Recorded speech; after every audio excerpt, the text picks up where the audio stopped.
নির্বাচন সামনে রেখে সারা দেশে নারী কর্মীদের উপর হামলা ও গভীর ষড়যন্ত্র চলছে। তবে কোনো বাধাই নারী ভোটারদের দমাতে পারবে না বলে হুঁশিয়ারি দিয়েছে জামাতে ইসলামীর মহিলা উইং। বিকেলে প্রধান নির্বাচন কমিশনারের কাছে স্মারকলিপি জমা দেন দলটির মহিলা উইংয়ের নেত্রীরা।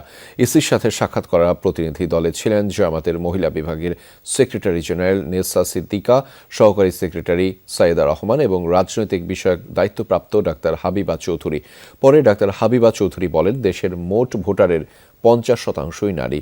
একটি সুষ্ঠু ও শান্তিপূর্ণ পরিবেশে ভোট দিতে চায় নারীরা। বিগত 15 থেকে 16 বছর মা বোনেরা ভোট দিতে পারেনি বলে উল্লেখ করে নুরুন্নেসা সিদ্দিকা বলেন, এবার সেই সুযোগ নষ্ট করতে একটি মহল গভীর ষড়যন্ত্র করছে। এ সময় নারীদের জামাতের নেতৃত্বে না আসার কারণও ব্যাখ্যা করেন তিনি। শীর্ষ পদে নারী আসাটা গুরুত্বপূর্ণ না, গুরুত্বপূর্ণ হলো নারীর অধিকার আদায় হচ্ছে কিনা।